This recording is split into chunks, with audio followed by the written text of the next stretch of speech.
Hey, if you're new here and you're standing for your marriage God's way, if you feel led to stand for your marriage, this is the place for you.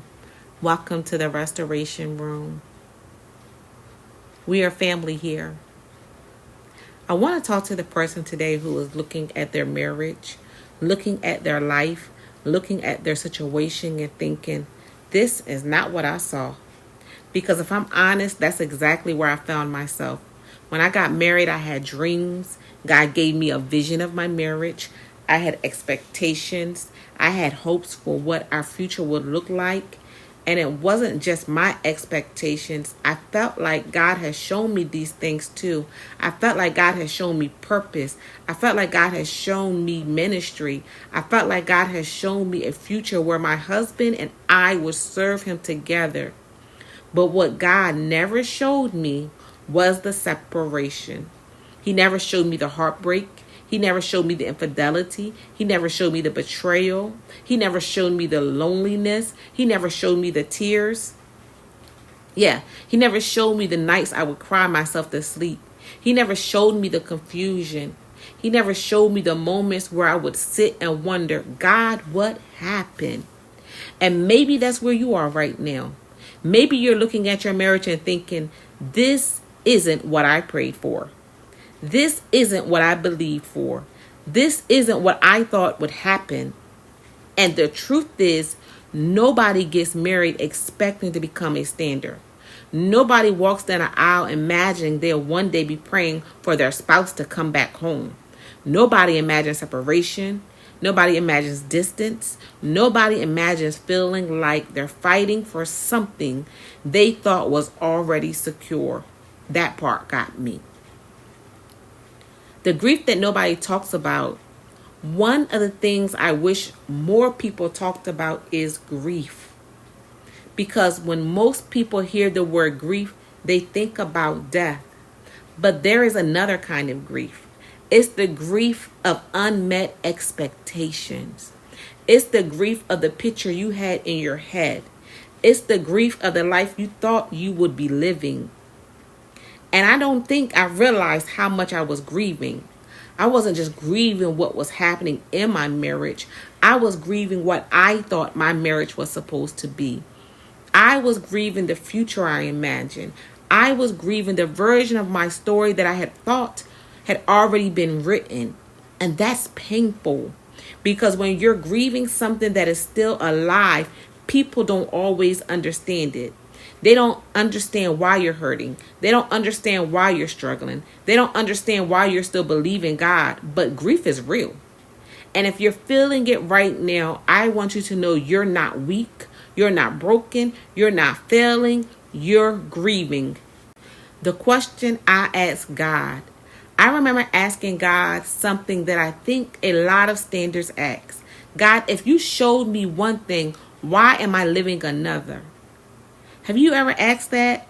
God, if you show me restoration, why am I looking at separation? If you showed me purpose, why am I looking at pain? If you showed me promise, why am I looking at problems?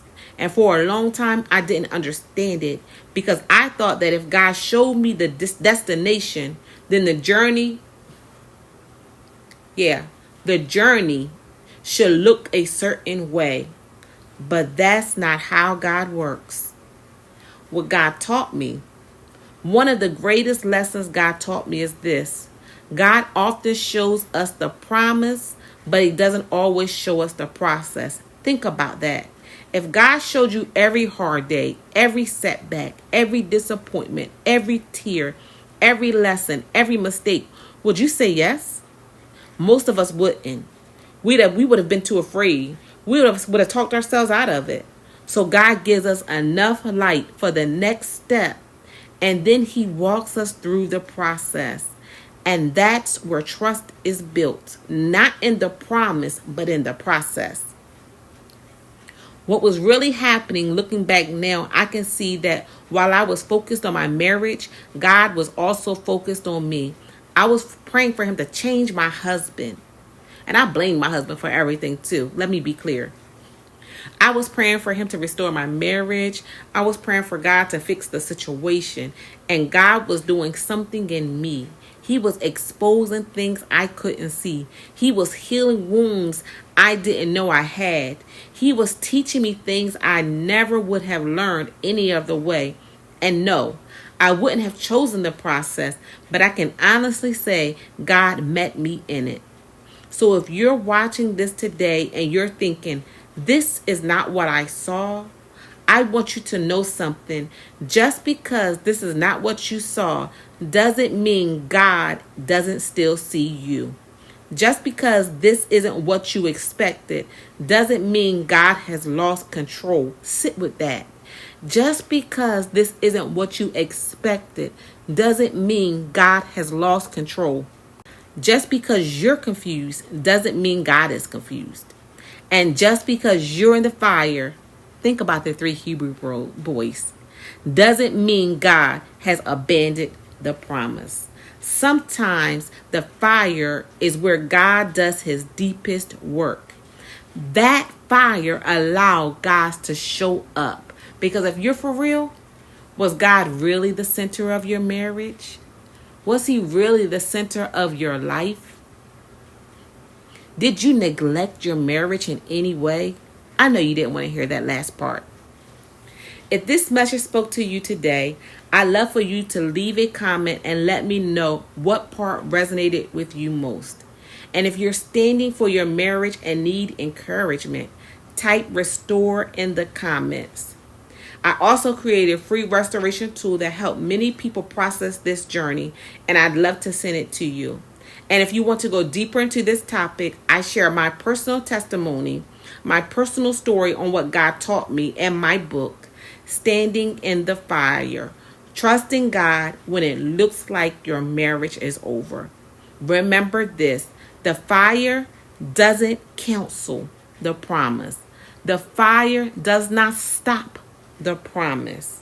And God is not finished with your story. I'll see you in the next video.